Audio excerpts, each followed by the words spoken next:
तो मेरा नाम है धैर्येंद्र सिंह। आपका स्वागत है आपकी वीडियो में। आज मैं आपको बहुत ही आसानी से समझाने वाला हूँ, बहुत ही क्लियरली समझाने वाला हूँ मनी सप्लाई के इंस्ट्रूमेंट्स के ऊपर। बहुत ही अच्छे से आपको समझ में आएगा। वीडियो को बस आपको ध्यान से देखना है। ये जो टॉपिक है ये आपको बैंकिंग वाले चैप्टर में भी काम आएगा, और ये टॉपिक आपका जो चैप्टर नंबर 9 है, यानी कि excess demand and deficient demand, उसमें भी ये काम आएगा। बहुत ध्यान से देखने वीडियो को। चलिए शुरू करते हैं। देखिए, आरबीआई के पास मनी सप्लाई के जो कंट्रोल करने के जो इंस्ट्रूमेंट है वो दो होते हैं। एक होता है क्वांटिटेटिव इंस्ट्रूमेंट और एक होता है क्वालिटेटिव इंस्ट्रूमेंट। ठीक है, उसको समझोगा अच्छे।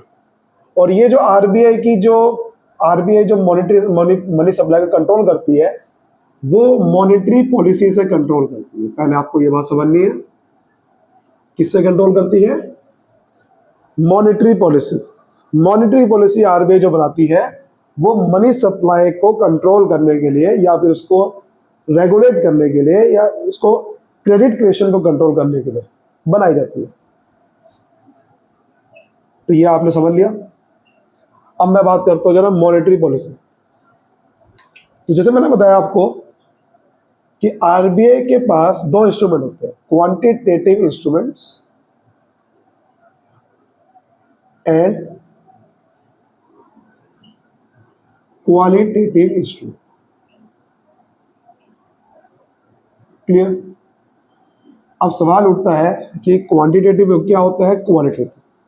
जब आरबीआई को पूरे देश में, ठीक है, पूरी इकोनॉमी में मनी सप्लाई को कंट्रोल करना है, यहाँ पूरे देश की बात हो रही है, पूरे देश की मनी सप्लाई को कंट्रोल कर रहा है। यानी कि मान लो कंट्री में बहुत महंगाई हो रखी है और कंट्री में महंगाई को कम करना है, तो फिर क्वांटिटेटिव इंस्ट्रूमेंट का सहारा लेगी। पूरी कंट्री की बात हो रही है।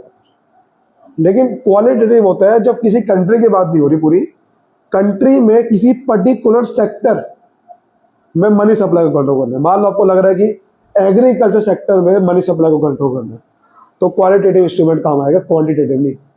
तो ये होता है किसी एक पर्टिकुलर सेक्टर के लिए, ठीक है, पूरे कंट्री के लिए नहीं होता। यहां तक क्लियर होगी बात? अब बात करते हैं क्वांटिटेटिव इंस्ट्रूमेंट में कौन कौन से टूल होते हैं मनी सप्लाई को कंट्रोल करने के। चलिए बात करते हैं जरा। सबसे पहला होता है repo rate and bank rate. Repo rate and bank rate. देखो, सिंपल भाषा में आपको समझना है। सेंट्रल बैंक जो है ना, आरबीआई हमारा, वो कमर्शियल बैंक को लोन दे सकता है। जो कमर्शियल बैंक है, जैसे जो हम अपने पैसे जहां रखते हैं, वो कमर्शियल बैंक है। सेंट्रल बैंक लोन देता है कई बार कमर्शियल बैंक को, क्योंकि कमर्शियल बैंक को पैसे की जरूरत होती है। तो सेंट्रल बैंक कमर्शियल बैंक को लोन देता है, ठीक है। अब लोन जो देगा तो बदले में इंटरेस्ट भी देना पड़ता है। आपको क्या फ्री में लोन देगा? इंटरेस्ट, ब्याज भी तो देनी पड़ेगी। किसको? इसको, जिसको लोन मिल रहा है। तो जिस रेट पे, जिस परसेंटेज ऑफ रेट पे लोन दिया आरबीआई ने कमर्शियल बैंक को, that is called repo rate and bank rate. That is called repo rate and bank rate. बात समझ में आ रही है? जो सेंट्रल बैंक ने जिस रेट पे कमर्शियल बैंक को लोन दिया, जिस रेट को उसको क्या बोलते हैं? Repo rate and bank rate. बस फर्क ये है कि रेपो रेट होता है शॉर्ट टर्म के लिए, कम समय के लिए लोन दे दिया तो क्या बोलेंगे? Sir repo rate.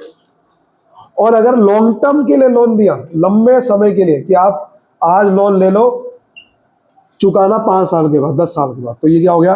Bank rate. बस ये फर्क है रेपो रेट और बैंक रेट में। मीनिंग सेम है।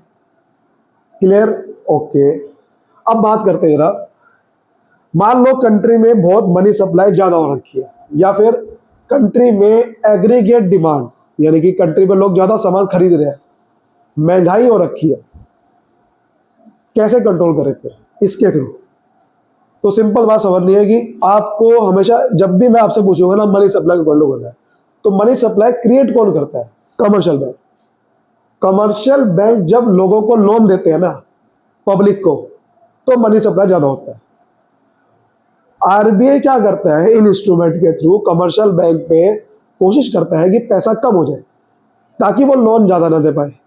तो आरबीआई ये इंस्ट्रूमेंट बनाए इसलिए है ताकि कमर्शियल बैंक पे किस तरह से लोन देने की पावर उनके पास कम करे, यही हमें करना है। तो करना क्या होता है, ये जब भी मनी सप्लाई को कंट्रोल कर रहे हैं ना, तो आरबीआई चाहेगा कि ऐसा कुछ करा जाए कमर्शियल बैंक में पैसा कम हो जाए।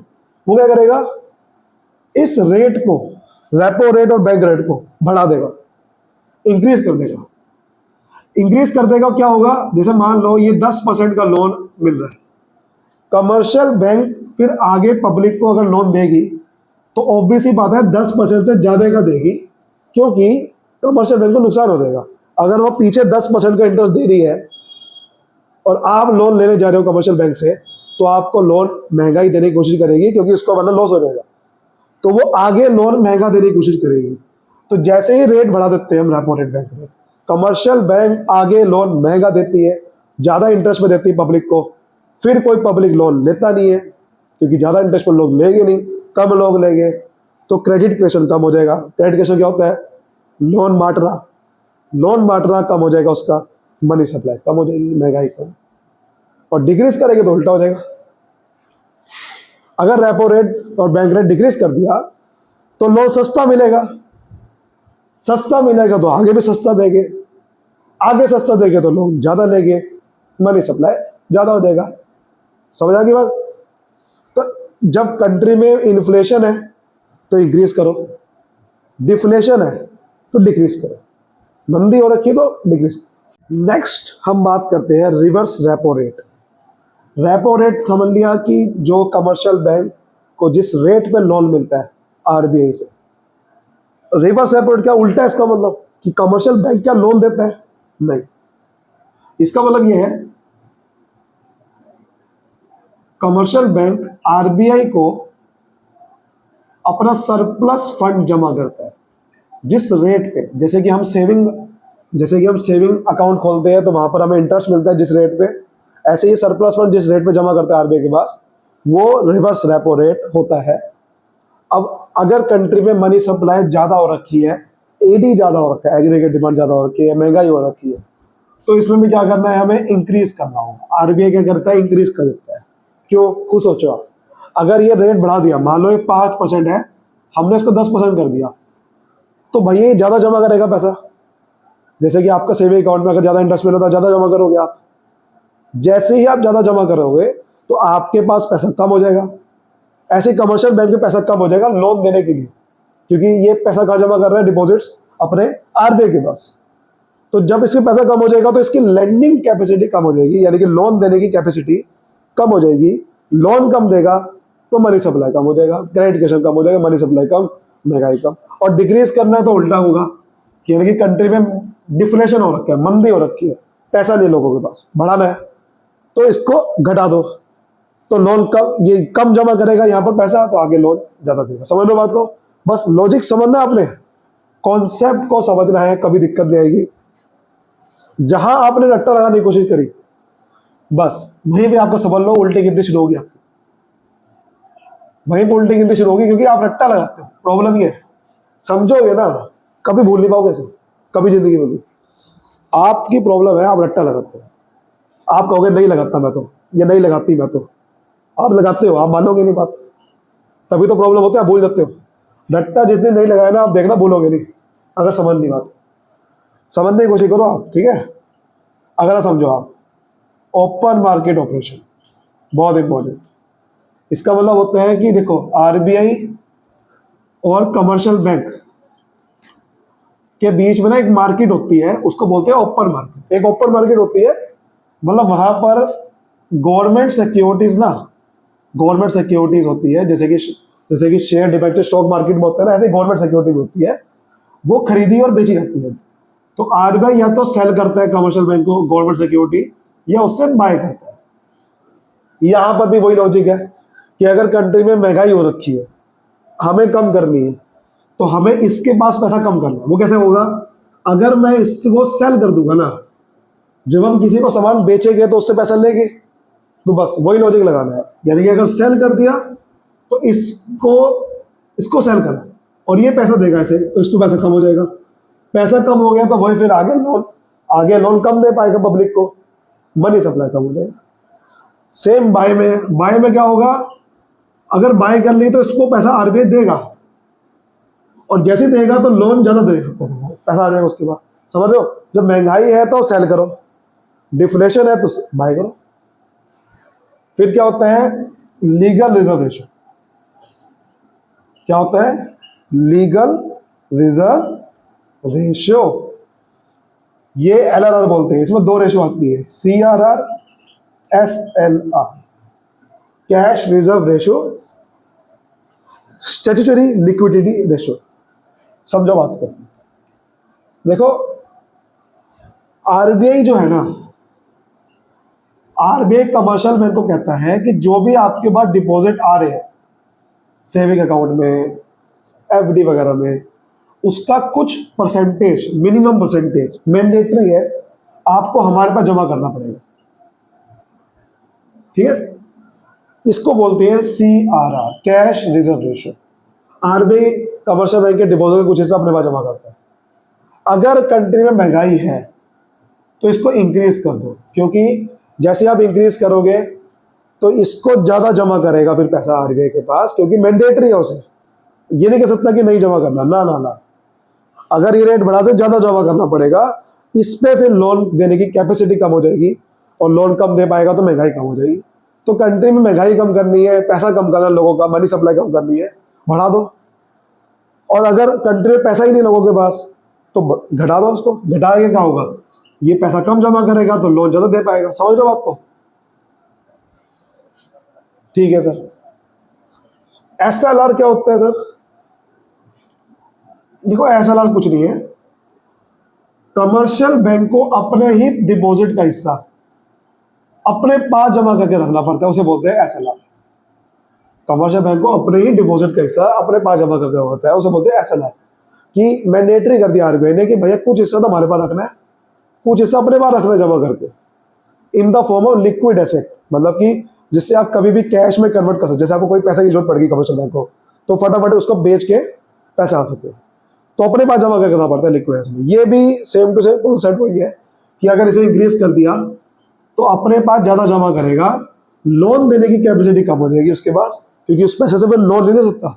अपने पास जमा करने का मतलब वो लोन नहीं दे सकता उस पैसों से, तो इसलिए वो जमा करेगा, जब उसके बाद लोन देने की कैपेसिटी कम है, मनी सप्लाई कम हो जाएगा, तो वो आगे लोन दे नहीं पाएगा ना। और अगर घटा दिया तो उल्टा। समझ रहे बात को? तो ये तो आपने समझ लिया क्वालिटेटिव इंस्ट्रूमेंट। क्लियर है बात? बिल्कुल। चलिए अब इसकी बात करते हैं क्वालिटेटिव की। देखो ये ज्यादा कोई मुश्किल नहीं है, बहुत ही इजी है। इसमें तीन चीज आती है। सबसे पहला आता है मोरल सुएशन। देखो ये जो मैंने बताया ना, ये आपका एडी एक्सेस डिमांड वाला जो चैप्टर है उसमें बहुत काम आएगा, और बैंकिंग वाले चैप्टर में। एक्सेस डिमांड में ध्यान रखना, महंगाई होती है, जब भी मैं कहता हूँ महंगाई को घटाना है, महंगाई को घटाना है, एक्सेस डिमांड होती है। और डेफिसिट डिमांड में मंदी होती है, डिफ्लेशन, जो मैं बता रहा था, उसमें भी काम आएगा। ठीक है, बात समझ में आ गई? मोरल सुएशन होता है एडवाइस करना, मतलब कि आरबीआई कई बार कोई रेट रूट नहीं होता, एडवाइस करता है। कैसे एडवाइस करता है कमर्शियल बैंक को? कि लेटर लिख के, स्पीच दे के, या फिर अपना अपना डिस्कशन करके उसके साथ कि भाई प्लीज कमर्शियल बैंक आप लोन मत दो। मतलब कोई एक्शन नहीं ले रहा, सिर्फ बता रहा है कि लोन ना दो, तो इसको बोलते हैं मोरल सुएशन। यानी कि जब आरबीआई को लगता है ना कि भाई कंट्री में कुछ प्रॉब्लम है, या फिर इस सेक्टर में कोई लोन देने की जरूरत नहीं है, तो वो कहता है कि आप लोन ना दो। कोई प्रेशर नहीं डाल रहा, हाँ प्रेशर डाल रहा है, लेकिन कोई ऐसा एक्शन नहीं है जैसे इसमें हो रहा था। रेट, इसमें रेट नहीं है, बस एडवाइस कर रहा है, तो इसको बोलते हैं मोरल सुएशन। एक होता है मार्जिन रिक्वायरमेंट। मार्जिन रिक्वायरमेंट को समझाने के लिए देखो आपको एक चीज बताता हूं। जब भी आप कोई लोन देते हो तो आपको कोई प्रॉपर्टी गिरवी रखनी पड़ती है, आपको कोई ना कोई चीज गिरवी रखनी पड़ती है, बिना कोई इसके लोन नहीं मिलेगा।